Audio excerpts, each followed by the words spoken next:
Selamat sore Bapak Ibu Saudara semuanya. Selamat datang di The City Light Purwokerto. Gerejanya orang-orang yang tidak suka bergereja dan gerejanya orang-orang yang tidak sempurna. Baik Anda yang Kristen maupun Anda yang non-Kristen, kita semua di tempat ini memiliki hak istimewa yang sama untuk berkumpul bersukacita bersama-sama di tempat ini. Nah, sebelumnya saya juga ingin mengucapkan Happy Valentine's Day ya Bapak Ibu, atau Selamat Hari Kasih Sayang. Dan sebelum kita memulai ibadah sore hari ini juga, seperti yang Bapak Ibu lihat, saya di sini bawa coklat yang ingin saya serahkan atau saya kasih nih kepada seorang pria yang berani maju ke depan nih. Ayo, ada yang berani nggak? Angkat tangannya dong. Nggak ada nih? Nggak ada yang mau? Dari anak-anak STT deh, mahasiswa STT. Nah, yang senyumnya paling manis, ayo. Yang pakai baju biru, maju dong. Berikan tepuk tangan dong, berikan tepuk tangan.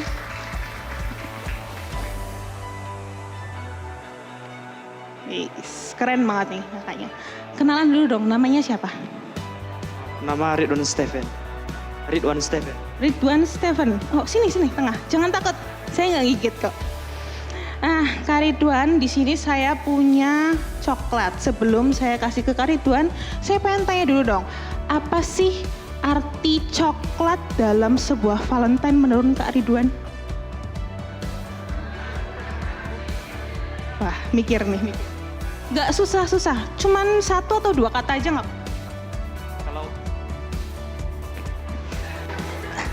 Kalau misalkan arti coklat untuk Valentine itu sebuah rasa kasih sayang gitu.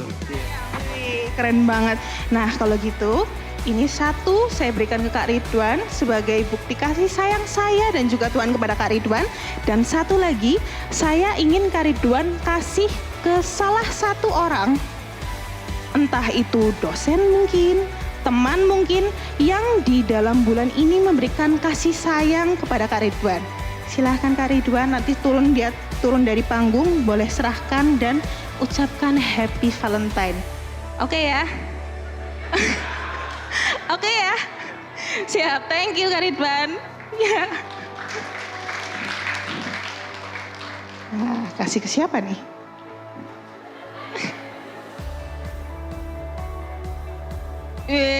Berikan tepuk tangannya dong.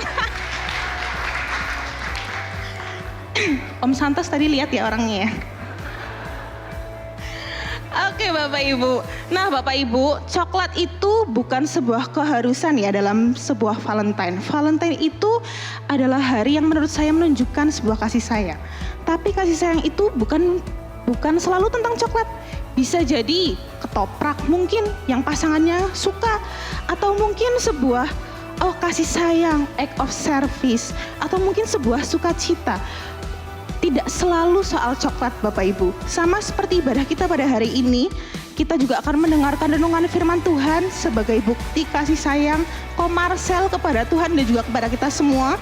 Jauh-jauh loh dari Jakarta, boleh berikan tepuk tangannya dong Bapak Ibu. Kalau nggak karena kasih sayang nggak mungkin ya kok ya, jauh-jauh dari Jakarta ke sini ya kok ya. Dan juga The City Light Band yang akan menunjukkan kasih sayangnya kepada kita semua melalui sukacita dari lagu-lagu yang akan kita nyanyikan bersama. Jadi Bapak Ibu yang siap dan bersukacita untuk memulai ibadah pada sore hari ini, boleh berikan sambutan yang paling meriah untuk The City Light Band. Mari kita mempersiapkan hati kita Bapak Ibu Saudara. Sebab inilah setiap kami Tuhan, Kami mau menyerahkan hidup kami sebagai bukti cinta kasih kami kepadamu. Karena Engkau terlebih dahulu mengasihi setiap kami. Dan Engkau adalah anugerah terbesar dalam hidup kami.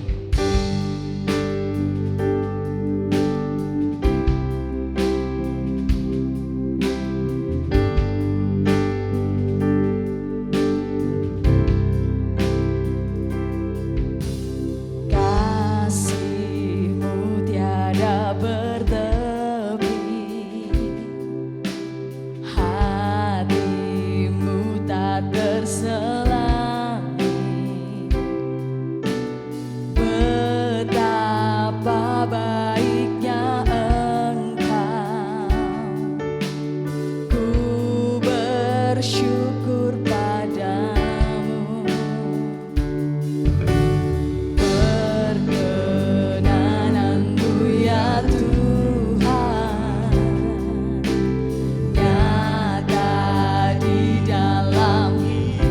sungguh Kau yang termulia Tuhan. Sungguh Kau yang termulia, jiwaku pun menyembah. Ku angkat hatiku, tinggikan nama-Mu, karena Yesus Kau anugerah terbesar. Ku naikkan syukurku untuk kemurahan-Mu. Hanya Yesus Kau anugerah terbesar.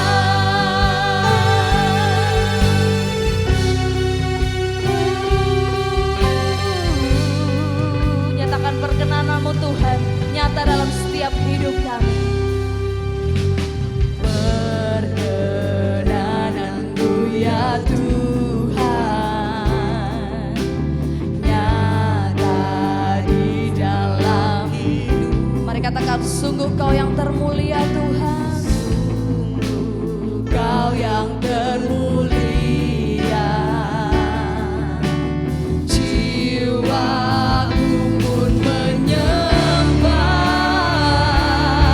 Mari angkat tangan-Mu, ku angkat hatiku, tinggikan nama-Mu, karena Yesus Kau anugerah terbesar.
Selamat sore Bapak Ibu teman-teman semuanya. Selamat sore, senang sekali saya hari ini bisa kembali bersama-sama dengan Bapak Ibu Saudara semuanya. Tapi sebelum kita mulai, sebentar ya. Nah, Happy Valentine's Day. Iya. Dibalas dong Bapak Ibu, ini kalau enggak cinta bertepuk sebelah tangan namanya nih ya. Semuanya giniin saya dong. Iya, jadi saya ngerasa dicintai juga, thank you ya. Ya senang sekali saya bisa kembali hadir di sini. Saya kemarin juga sempat lihat proses pembangunan SMA Mahardika ya, luar biasa, progresnya juga baik.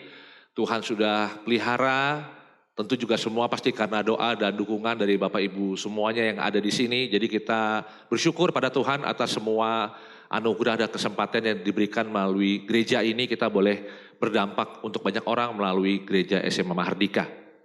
Dan saya senang banget tiap kali ketemu sama oma saya ya, benar ya, Oma Lois. Benar loh, ini oma rohani saya.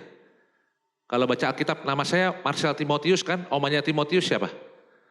Lois, betul ya, baca Alkitab ya. Mamanya, tapi nama mama saya bukan Yunike, tapi omanya betul Lois namanya. Jadi pas banget. Nah Bapak Ibu, sebelum ini saya minta juga Bapak Ibu semuanya ada satu perasaan atau satu feeling yang sering dirasakan oleh manusia. Tapi hari ini, sore ini saya minta untuk perasaan ini tuh kalau boleh Bapak Ibu kantongi dulu. Ya, perasaan apa itu, feeling apa itu namanya tersinggung.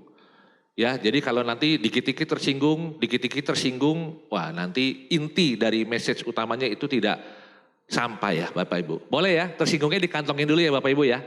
Boleh, thank you. Jadi saya akan mulai dengan menyebutkan beberapa nama Bapak Ibu. Saya akan mulai dengan yang pertama, Timothy Ronald. Ini dijuluki Raja Kripto Indonesia. Yang katanya dia punya harta triliunan rupiah di usia yang masih sangat muda. Dia kontroversial dengan begitu banyak statementnya. Salah satunya, dia bilang orang yang kalau nge-gym itu goblok. Kenapa orang nge-gym goblok? Karena dia bilang kalau orang pinter itu gak tahan tuh ngelakuin hal yang sama berulang-ulang dalam jangka waktu panjang. Kalau orang pinter tuh bosenan. Kalau yang tahan tuh orangnya goblok. Nah itu setelah di demo ya, dimarahin sama Deddy Corbuzier, sama yang badannya gede-gede. Nah itu baru mulai diem gitu. Dan ternyata juga kalau Bapak Ibu pernah ingat ya, ada teman kita di City Light Jakarta, namanya Bro Delvi. Dia dari wedding organizer. Ternyata Timothy Ronald ini mantan anak buahnya Bro Delvi di The City Light Jakarta Barat. Dan dia bahkan di salah satu videonya tuh bilang, saya berterima kasih, saya belajar banyak dari Bro Delvi. Jadi Raja Kripto Indonesia itu mantan anak buahnya salah satu tim pastoral di The City Light. Ini kayak gak percaya Bapak Ibu ya. Memang sulit dipercaya ya, tapi saya puterin videonya nih ya. Kita lihat nih buat bukti sama-sama nih. Waktu gue masih impor-impor barang, on the side gue tuh jadi wedding organizer tiap Jumat sama Minggu. Tapi itu cuma sebentar karena ternyata gue nggak terlalu jago jadi wedding organizer, jadi gue juga gagal sana. Tapi gue thank you banget sama Kodelvi, kalau Kodelvi nonton, untuk kesempatannya gue bisa jadi wedding organizer waktu itu. Pengalamannya banyak yang gue dapat. Dan oh ya, nama WO-nya itu Delvi Organizer. Jadi kalau kalian dari Monica, monggo. Nah di testimoni langsung sama Timothy Ronald ya. Jadi kita sudah tahu Bapak Ibu, Timothy Ronald tuh dapat modal buat beli Bitcoin dari mana ya. Ternyata karena kerja di WO-nya Bro Delvi. Yang kedua Bapak Ibu namanya Panji Pragiwaksono. Dia belakangan jadi viral karena sejak kemunculan stand up show-nya judulnya Mens Rea di Netflix. Siapa yang udah nonton Bapak Ibu? Mens Rea? Udah nonton semua ya. Jadi sore ini saya akan banyak bilang menurut keyakinan saya supaya aman ya. Jadi dia itu disinyalir menyenggol banyak pihak Bapak Ibu. Dia menyinggung begitu banyak pihak. Bahkan dia tuh sampai dilaporkan ke polisi oleh pihak-pihak tertentu. Jadi banyak politisi, ahli hukum, pengacara, sampai pejabat tinggi negara itu berdebat panjang lebar di berbagai macam acara, baik di TV maupun di YouTube. Mereka semua berdebat panjang lebar membahas satu orang stand up komedian. Memang saking viral dan saking hebohnya di mana-mana. Jadi begitu panjang pembahasan mengenai Panji Pragiwaksono. Yang ketiga Bapak Ibu, Jason Budi Prasetya. Pekerjaan pendeta, kelakuannya pendekar. Sering bertabrakan dengan ajaran-ajaran pendeta Kristen pada umumnya. Beberapa kali bahkan jadi viral, bahkan mungkin jadi musuh beberapa kelompok kekristenan karena kalimat yang memang tidak umum keluar dari mulut pendeta. Misalnya, saya pilih-pilih dulu Bapak Ibu ya, banyak sekali soalnya. Yang pernah dia bilang, saya punya daftar 10 nama orang yang paling saya benci. Dan kalau saya masuk surga, ketemu sama orang-orang ini, saya keluar lagi dari surga. Nah itu Bapak Ibu ya, hanya bisa didengar di The City Light. Gila juga memang. Nah orang-orang seperti ini Bapak Ibu, sering membuat kita merasa terganggu. Bukan karena apa yang mereka ucapkan atau lakukan itu pasti salah. Tetapi karena tindakan dan ucapan mereka itu bertentangan dengan apa yang selama ini kita pikir dan kita percayai adalah benar versi kita. Kita sering dengar ucapan seperti ini, orang kalau makin pinter tuh biasanya makin gak pede. Seperti padi, dia makin berisi, makin menunduk. Memang kedengarannya rohani, bagus kalau dibikin caption di Instagram juga kelihatannya menggugah. Tetapi ternyata itu tidak sepenuhnya benar Bapak Ibu. Karena kalau itu benar, harusnya dokter yang paling jago itu dia yang paling ragu waktu lagi mau pegang pisau bedah. Harusnya pilot yang paling pengalaman, pilot yang paling senior tuh harusnya yang paling gemeteran waktu pesawatnya mau take off atau pesawatnya mau landing. Dan pendeta yang paling matang, pendeta yang paling berpengalaman, harusnya yang paling takut buka Alkitab, harusnya yang paling takut waktu mau berkhotbah. Tetapi faktanya, kenyataannya, biasanya yang paling berani dan yang paling cepat ngomong itu adalah yang paling dangkal. Yang paling yakin, dia yang paling cepat tersinggung. Dan yang ngomongnya, aku sih orangnya open minded. Aku ini pikirannya terbuka. Orang seperti ini justru biasanya yang paling sulit dikoreksi. Tipe-tipe orang yang baca sedikit langsung merasa paling ahli. Nonton video YouTube 3 biji, langsung siap mau debat sama siapa aja, gas, siap dihajar. Dengar 1 atau 2 khotbah, sudah merasa yang paling rohani. Yang pegang kunci kerajaan surga. Menentukan siapa yang boleh masuk, siapa yang gak boleh masuk ke dalam kerajaan surga. Bapak Ibu bayangin ya Bapak Ibu, kalau ada orang baru belajar nyetir mobil 1 minggu. Dia belum pernah ngalamin namanya mesti ngerem mendadak. Belum pernah ngalamin nyetir di tengah hujan deras, yang meskipun pakai wiper bolak-balik tetap gak kelihatan apa-apa. Belum pernah mengalami kondisi hampir tabrakan. Tapi pas lagi nyetir ngomongnya begini, tenang, santai. Nyetir mah gampang. Terus di sebelahnya duduk orang yang sudah nyetir 20 tahun, puluhan tahun. Dia gak sombong, gak so jago, dia justru bilang hati-hati loh. Kalau nyetir tuh di jalanan tuh banyak variabelnya, banyak faktornya. Banyak yang kita perlu antisipasi dalam tiap perjalanan. Nah dari sini kelihatan mana yang lebih percaya diri, tetapi juga kelihatan justru mana yang lebih berbahaya. Karena masalahnya ternyata bukan soal siapa yang lebih pede, masalahnya adalah siapa yang tidak sadar apa yang belum dia lihat. Sekali lagi Bapak Ibu, masalahnya bukan soal siapa yang lebih pede, masalahnya adalah siapa yang tidak sadar apa yang belum pernah dia lihat.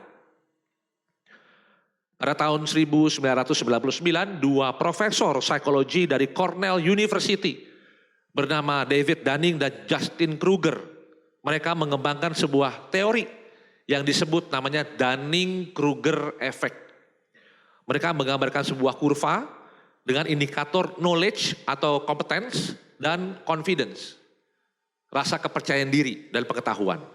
Nah ada beberapa tahap dalam kurva tersebut. Di tahap yang terakhir, ya sekali-sekali kita mulai dari yang terakhir ya Bapak Ibu. Dinamakan plateau of sustainability. Atau ini adalah area mastery atau sudah guru besar. Namanya plateau of sustainability.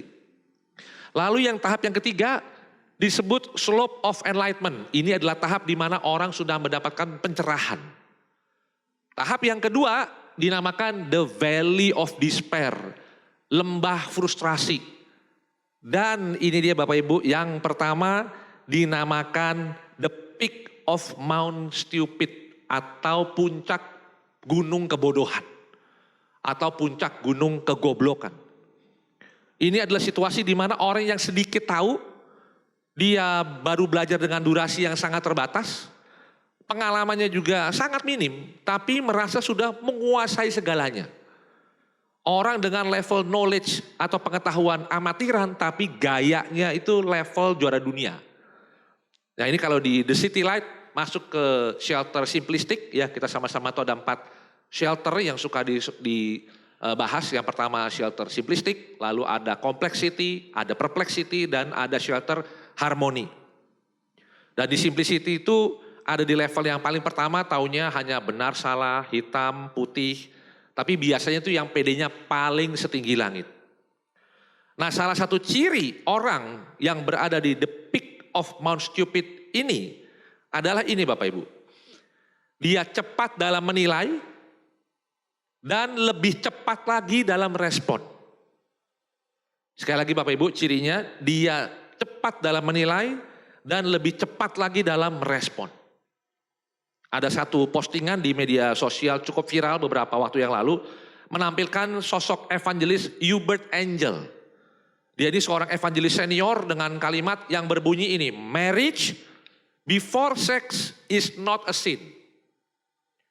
Marriage before sex is not a sin. Dan yang menarik Bapak Ibu, sama seperti semua konten di media sosial, Instagram ya, kalau kita lihat konten yang menarik, kepo-kepo biasanya kolom komentarnya ya. Sama, saya juga liatin kolom komentarnya dan banyak sekali komentar-komentar yang sangat menarik Bapak Ibu. Jadi kalimat tadi dikomentari seperti ini, contoh yang di tengah ya. Wah ini, that's how religion works.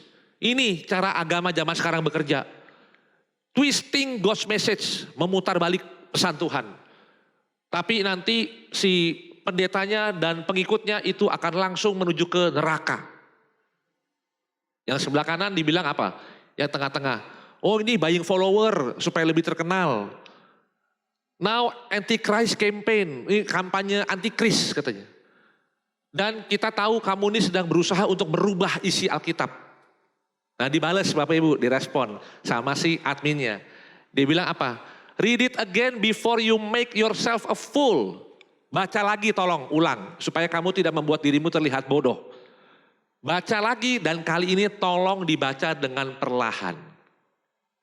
Karena mereka yakin yang dibaca itu kalimat yang umum adalah sex before marriage is a sin. Karena mereka bacanya sex before marriage dalam pikiran, mereka nggak baca betul-betul, lalu mereka langsung merespon. Jempolnya bergerak lebih cepat sebelum pemahamannya, pengertiannya itu betul-betul mereka dapatkan. Ya jadi kalau di sini sore hari ini Bapak Ibu ada yang tadi sempat kepikiran, wah nih nggak benar postingannya, dosa ini. Nggak apa-apa, kalau di sini diem-diem aja Bapak Ibu ya. Iya, tapi bertobat supaya kita bisa merespon, kita bisa bereaksi tentu setelah kita berpikir dan mencerna terlebih dahulu. Jadi ini ternyata bukan soal kurang suara Bapak Ibu. Ini bukan soal kurang suara. Ini ternyata soal kelebihan keyakinan. Di dalam Lukas 18 ayat yang ke-9 sampai ke-14 Tuhan Yesus memberikan sebuah perumpamaan. Di ayat yang ke-9 dikatakan, dan kepada beberapa orang yang menganggap dirinya benar dan memandang rendah semua orang lain. Di ayat yang ke-10 dilanjutkan, ada 2 orang pergi ke bait Allah untuk berdoa. Yang seorang adalah Farisi dan yang lain pemungut cukai. Orang Farisi itu berdiri dan berdoa dalam hatinya begini, ya Allah, aku mengucap syukur kepadamu. Karena aku tidak sama seperti semua orang lain. Bukan perampok, bukan orang lalim, bukan pezinah, dan bukan juga seperti pemungut cukai ini. Kalau orang Farisi ini hadir di sore hari ini, Bapak Ibu mungkin dia berdoa, ya Allah aku bersyukur karena aku tidak sama seperti Bro Santos. Aku tidak sama seperti Bro Yaaro. Aku ini orang suci. Aku ini berpuasa 2 kali seminggu. Aku memberikan 1/10 dari semua penghasilanku. Tetapi pemungut cukai itu berdiri jauh-jauh. Bahkan ia tidak berani menengadah ke langit, melainkan ia memukul dirinya sendiri dan berkata, "Ya Allah, kasihanilah aku orang berdosa ini." Dan Tuhan Yesus menjawab, "Aku berkata kepadamu, orang ini pulang ke rumahnya sebagai orang yang dibenarkan Allah, dan orang lain itu tidak." Kasihan Bapak Ibu. Di awal cerita masih disebut dua orang, orang Farisi dan pemungut cukai. Tapi setelah doa itu maka orang Farisi itu berubah jadi orang lain. Kayak gak kenal. Dan jangan-jangan memang bahwa menganggap diri sudah benar dan meninggikan diri sendiri itu bisa membuat orang dan Tuhan tidak kenal lagi sama kita. Dalam perumpamaan ini orang Farisi dan pemungut cukai sesungguhnya keduanya itu tidak benar. Tetapi apa yang membuat si pemungut cukai dibenarkan oleh Tuhan, sedangkan orang Farisi tidak? Karena si pemungut cukai masih memberikan ruang bagi Tuhan untuk bisa membenarkan dia. Sedangkan si orang Farisi sudah penuh sesak. Dengan apa? Dengan apa yang dia pikir benar secara absolut. Yang satu berdoa minta pertolongan, yang satu berdoa minta pengakuan. Nah menariknya, Yesus itu paling sering bermasalah justru bukan dengan pendosa. Tetapi dengan orang-orang yang yakin dan yang merasa paling rohani. Para ahli Taurat dan Farisi yang tentu pasti hafal Alkitab. Pelayanannya juga jalan, disiplin. Yesus bahkan berkali-kali menegur orang tipe ini seperti dalam Matius 23. Yesus berkata keras pada ahli Taurat dan Farisi. Dikatakan, "Celakalah kamu, hai ahli Taurat dan orang Farisi, kamu orang-orang munafik."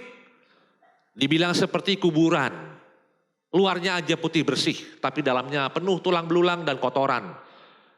Dibilang juga keturunan ular beludak. Bahkan dikatakan mereka ini berusaha menutup pintu kerajaan sorga di depan orang. Sebab mereka sendiri tidak masuk. Dan mereka merintangi orang-orang yang berusaha untuk masuk ke dalam kerajaan sorga. Yesus tidak lembut kepada orang yang merasa sudah benar. Pertanyaannya kenapa Yesus bisa setajam itu? Karena pendosa tahu mereka membutuhkan pertolongan Tuhan. Tetapi orang yang sok benar merasa mereka sudah mewakili Tuhan. Yesus bahkan lebih terganggu oleh orang rohani yang palsu daripada seorang pendosa yang nyata. Yesus tidak dibunuh oleh orang-orang bejat. Yesus dibunuh oleh orang yang sangat yakin mereka sedang membela Allah. Jadi masalahnya bukan di sekedar bodoh atau pintar Bapak Ibu. Masalahnya ada di namanya ilusi kepastian. Belajar lebih dalam ternyata tidak menghilangkan kepercayaan diri. Belajar lebih dalam itu meruntuhkan keyakinan. Sekali lagi belajar lebih dalam tidak menghilangkan kepercayaan diri. Belajar lebih dalam itu meruntuhkan keyakinan. Kayak misalnya Bapak Ibu waktu kita kecil ya di TK atau di SD. Ya kita merasa bahwa hidup ini tuh simple.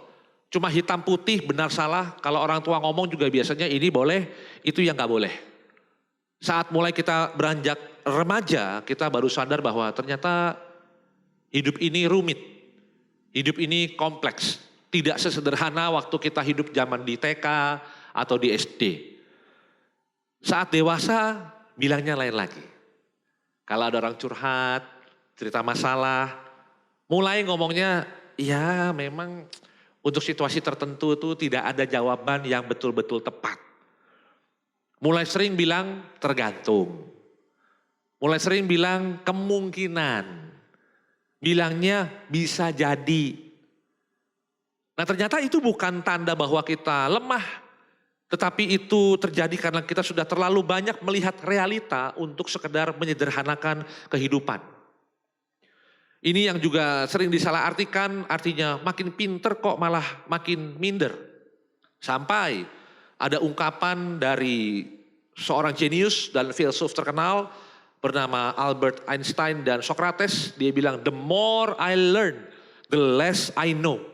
Semakin banyak saya belajar, semakin saya merasa gak tahu apa-apa.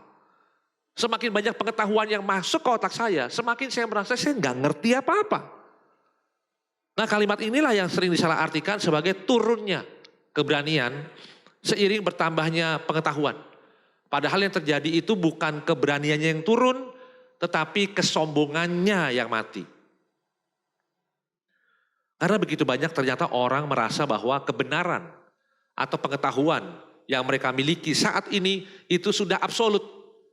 Kalau berbeda dari apa yang saya percaya benar, berbeda dari apa yang saya pikir benar, itu berarti salah. Nah, saya mau tanya Bapak Ibu. Planet di tata surya kita tuh jumlahnya ada berapa? Ada yang tahu sekarang? Ini dari jawabannya kelihatan angkat aja nih. Ada yang jawab 9 Bapak Ibu? Enggak ada. Ada yang jawab 8? Enggak ada juga. Ada yang jawab 13? Enggak ada. Ada yang enggak tahu Bapak Ibu? Ada yang enggak peduli deh Bapak Ibu? Terserah ada ya, mau planetnya ada berapa kek. Yang penting saya tinggalnya di bumi, enak, adem ya, makanannya enak-enak. Dulu tuh tahun 90-an kalau di sekolah SD ditanya jumlah planet di tata surya kita ada berapa? 9. Tapi ternyata berlanjut, planet Pluto katanya bukan planet lagi. Kenapa? Kekecilan. Jadi dicabut, kesian. Sekarang planet cuma ada 8. Nah makin ke sini ternyata kelihatan lagi ada 5 planet yang mirip-mirip Pluto. Jadi dikasih nama 5 planet kerdil. Dimasukin lagi. Jadi sekarang total tata surya kita ada 13. 8 planet dan 5 planet kerdil. Jadi kalau suatu saat ditanya berapa jumlah planet Bapak Ibu, bilang aja semua benar tergantung kapan nanyanya ya. Kalau nanyanya dulu 9 benar, kalau nanya sekarang 13 benar. Nanti jadi 30 gak tahu. Jadi jawabannya tergantung kapan nanyanya gitu. Good news buat kita Bapak Ibu, ya Paulus berkata dalam 1 Korintus 8 ayat yang kedua. Paulus berkata, jika seseorang menyangka bahwa ia tahu sesuatu, ia belum tahu sebagaimana ia harus tahu. Ya seperti padi yang makin berisi semakin menunduk, ini bukan bicara tentang tidak percaya diri, dan dia menunduk bukan karena takut, tetapi karena bebannya nyata. Semakin berisi semakin berat tanggung jawabnya. Dan good newsnya adalah Yesus tidak datang untuk membuat yang baik menjadi lebih baik. Yesus justru datang untuk menunjukkan bahwa kita semua ini rusak. Dan kita semua memerlukan anugerah dari Tuhan Yesus. Yesus membongkar yang namanya ilusi kepastian bukan untuk mempermalukan kita. Tetapi ia bongkar ilusi kepastian itu justru untuk memulihkan kita. Nah pertanyaannya berarti apakah orang yang berada di the peak of Mount Stupid, puncak gunung kebodohan atau kegoblokan itu salah? Enggak Bapak Ibu. Itu memang adalah tahap pertama yang akan dilalui kebanyakan orang. Tetapi tanpa latihan evaluatif yang disengaja, artinya kita mengintrospeksi diri, mempertanyakan, kita menganalisa apa yang kita tahu, apa yang kita percaya, apa yang kita pahami selama ini, maka ilusi kepastian itu ternyata tidak akan runtuh dengan sendirinya oleh waktu. Artinya, umur tidak sama dengan kebijaksanaan. Dan pengalaman juga tidak sama artinya dengan pembelajaran. Karena tanpa latihan evaluatif diri yang disengaja, sekali lagi kita menganalisa, kita mengintrospeksi ke dalam diri kita, maka tahap pertama ini, the peak of Mount Stupid, bisa menjadi posisi hidup permanen. Dan banyak orang memang tidak keluar dari tahap pertama itu. Hanya arenanya aja ganti. Dulu dia merasa paling sok pinter di sekolah, sekarang mungkin sok pinter di gereja, sok pinter di komunitas. Jadi tahapannya sama tetapi hanya arena-arenanya aja yang berubah. Tetapi ketika kita dengan sengaja terus belajar, terus menggali, terus mencoba untuk memahami, kita ternyata akan masuk ke fase berikutnya yaitu the valley of despair. Ini adalah lembah frustrasi Bapak Ibu. Dan ini adalah tahap di mana orang mulai pintar dan orang mulai gak berani ngomong sembarangan. Orang yang sungguh-sungguh tahu. Dia sadar bahwa setiap kata-katanya itu bisa melukai. Keputusan yang diambil bisa menghancurkan hidup orang lain. Tahu bahwa realitas manusia tidak bisa sederhana. dan juga nggak bisa dipotong-potong. Ia menunduk karena sadar hidup ini bukan mainan.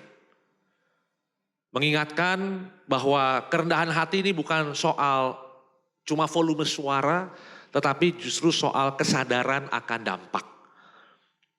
Dan orang yang ada di Valley of Despair ini Bapak Ibu, dia akan mulai takut bertindak. Dia takut ketika dia harus mengambil keputusan. Dan dia juga nggak buru-buru. Kalau ada orang datang cerita, curhat, dia nggak buru-buru kasih nasihat, kasih petunjuk, enggak. Dia cenderung lebih menahan diri, ngomong juga seperlunya.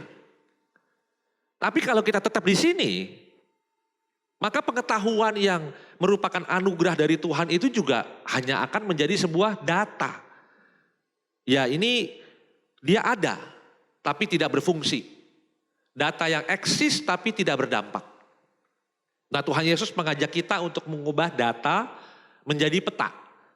Mengubah data menjadi peta bagi diri sendiri dan juga bagi orang lain. Tentu menuju ke level-level berikutnya sampai ke level enlightenment atau pencerahan sampai ke level mastery atau sustainability. Dan itulah mengapa ada dua larangan utama Bapak Ibu dan terutama ya di The City Light. Yang pertama dilarang apa Bapak Ibu? Sok rohani. Yang kedua dilarang goblok. Karena ternyata dua larangan ini tuh berfungsi melatih kesadaran kita semua akan keterbatasan kita dan mengantisipasi jebakan. Jebakan apa? Jebakan untuk merasa nyaman di the peak of Mount Stupid. Hidup dalam ilusi kepastian. Dan itu akan diuji Bapak Ibu. Ya, sama seperti kalau kita berdoa minta kesabaran, Tuhan kasih saya kesabaran. Tentu kan tidak akan dikirim orang yang baik-baik saja kan. Pasti dikirim orang yang cari masalah, kelakuannya ada-ada aja. Kalau ngomong gak mikirin perasaan orang, ya itu akan diuji. Jadi kalau kita berdoa, Tuhan saya mau belajar nih supaya gak sok rohani. Saya mau belajar supaya gak goblok. Kita akan ketemu dengan orang-orang yang bisa membuat kita berpikir, wah ini kalau dosanya segini mah masih mendingan gue nih. Gue masih lebih baik daripada orang ini. Atau, wah ini kalau cuma ngomong begini mah, gue masih lebih pinter ini. Gue jauh lebih ngerti daripada dia kemana-mana. Dan ternyata tanpa sadar Bapak Ibu, kita semua sudah berubah jadi orang Farisi. Hari ini memang kita hidup di dunia yang terbalik. Yang belum tahu justru yang paling yakin. Dan yang paling belajar justru yang paling hati-hati. Dan itu mungkin sebabnya dunia kita ini ribut terus. Bukan karena kekurangan orang pintar, tetapi karena terlalu banyak orang yang yakin, bahkan sangat yakin, sebelum mereka cukup mengerti. Takeaway yang pertama untuk kita semua pada sore hari ini, kalau hari ini Anda sudah merasa pintar, sudah merasa jadi Kristen yang pasti benar, sudah merasa di atas gunung, maka Anda, kita perlu berhenti belajar sekarang juga. Jangan baca buku tentang agama lain. Jangan pelajari pemikiran-pemikiran orang lain. Kenapa? Supaya kita tetap ada di atas gunung. Kita akan merasa nyaman terus, tenang, percaya diri, dan menikmati ilusi keyakinan. Di the peak of Mount Stupid. Takeaway yang kedua untuk kita semua, terkadang Tuhan Yesus tidak bisa memegang tangan kita Bapak Ibu. Bukan karena tangan kita ini terlalu penuh dengan dosa dan kesalahan. Tetapi Yesus tidak bisa memegang tangan kita karena kita ini terlalu erat. Menggenggam apa yang kita pikir benar. Kita mau terus melangkah maju into the unknown. Wilayah yang kita gak pernah tahu. Wilayah yang mungkin kita gak familiar. Kita gak pernah kenal sebelumnya. Karena di saat kita makin yakin akan sesuatu, absolut akan sesuatu, biasanya semakin kita tidak butuh Tuhan. Kita sudah terbiasa melakukan satu hal, kita sudah biasa planning puluhan tahun terhadap hal yang sama. Kita cukup yakin, pede, gak perlu Tuhan. Tapi kalau hal-hal baru, hal-hal yang tidak familiar, hal-hal yang kita bingung, disitulah kita semakin memerlukan Tuhan. Sama seperti Tuhan Yesus yang tidak terbatas, dia datang untuk menunjukkan keterbatasan kita. Dan ia memang datang untuk semua orang. Dan banyak dari kita berpendapat bahwa harus menerima Yesus atau kamu akan masuk ke neraka. Tetapi ada yang lebih berbahaya daripada sekedar tidak menerima Yesus. Yang lebih berbahaya daripada tidak menerima Yesus adalah kita hanya mau menerima Yesus yang sesuai dengan keinginan kita. Benar menurut kita. Kita ini mau Tuhan versi custom Bapak Ibu. Bisa dicopot, sambung, pindahin gitu, enak ya. Kita kalau berdoa, wah ini Tuhannya galak. Minta apa gak pernah diturutin, gak pernah didengerin. Nah ini gak usah deh. Gak usah datang-datang Tuhan kayak begini. Kalau ada Tuhan yang kedua, ya dia masih ada baiknya nih. Kalau diajak ngomong kadang-kadang nyaut, oke lah. Kalau ini, kalau diminta datang, datanglah. Tapi kalau gak diminta datang, gak usah kepo-kepo, datang-datang. Ada lagi versi Tuhan yang memberikan rezeki tidak terbatas. Selalu memberikan jalan keluar. Tuhan yang selalu menyertai. Nah kalau ini bagus. Ini Tuhan yang kayak begini, jangan tunggu kita berdoa. Datang terus, standby terus. Ini pasti kita happy. Kalau punya dan percaya Tuhan yang versi seperti ini. Tuhan yang bukan jadi solusi. Tetapi dia hanya sekedar jadi opsi. Tuhan yang hadir sebagai hasil negosiasi, bukan dari hasil membangun relasi. Sama seperti si pemungut cukai yang memberi ruang untuk dibenarkan oleh Tuhan, somehow dia memiliki kemampuan untuk melakukan yang namanya self-assessment Bapak Ibu. Dia menilai, dia mengintrospeksi diri sendiri. Dia mengoreksi diri dan meminta pertolongan kepada Tuhan. Kemampuannya tidak dimiliki oleh orang Farisi yang justru membenarkan diri sendiri. Sampai tidak bisa lagi dibenarkan oleh Tuhan. Saya ada kenal satu teman, dia seorang ibu, single parent. Saya cukup dekat dengan dia. Istri saya juga dekat dengan dia. Nah, ini penting, ini kalimat tambahan ini Bapak Ibu ya. Jadi saya dekat dengan ibu ini, istri saya juga kenal dan dekat dengan ibu ini. Bahaya ini. Ini era-era begini kurang satu kalimat sedikit bisa lain artinya. Jadi dia seorang yang kuat, dia mandiri dan karena sudah sekian lama membesarkan dua anak seorang diri, dia melihat bahwa semua masalah yang hadir dalam hidupnya itu dia harus selesaikan sendiri. Dan dia tidak pernah ceritakan apapun ke anak-anaknya. Ya karena tentulah ya namanya ibu normal kan pasti bilangnya saya tidak mau membebani anak-anak saya. Tapi ternyata satu anaknya yang laki-laki itu tumbuh tertutup. Jarang cerita sama mamanya, sampai kadang-kadang mamanya kalau mau tahu kabar atau mau tahu informasi soal anaknya tuh mesti tanya ke teman-teman anaknya. Itu pun juga teman-temannya gak banyak lagi. Jadi tiap kali ditanya sama mamanya, gimana apa kabar, gimana kuliah, gimana teman-teman, cuma dibilang I'm good, I'm fine. I'm good, I'm fine. I'm good, I'm fine. Nah mamanya karena penasaran sampai dibawa ke psikolog, ditanya, dipelajari, digali-gali. Sampai akhirnya anaknya bilang, loh aku nih belajar dari mama. Kalau ada masalah gak perlu cerita ke orang-orang. Semuanya selesaikan sendiri. Dan si mama ini berkata pada saya, dia bilang selama ini saya melakukan apa yang saya pikir benar dalam mendidik anak saya. Saya baru tahu kalau ternyata saya salah. 20 tahun kemudian. Kita mau sama-sama belajar Bapak Ibu. Ya yang biasanya bilang kalimat ini yang aku tahu dan ini pasti benar. Pasti benar. Berubah. Menjadi ini belum tentu benar. Tapi ini yang aku tahu. Dan ada satu aplikasi juga buat kita semua. Jangan melempar mutiara kepada babi. Dikatakan karena akan diinjak-injak. Dan babi itu akan berbalik mengoyak kamu. Tidak semua perlu dilakukan hanya karena kita mampu. Dan tidak semua perlu dikatakan hanya karena kita tahu. Karena Tuhan Yesus mengajak kita semua bertumbuh dewasa. Dan kedewasaan itu berkata, aku tahu kapan harus bicara, aku tahu kapan aku harus diam.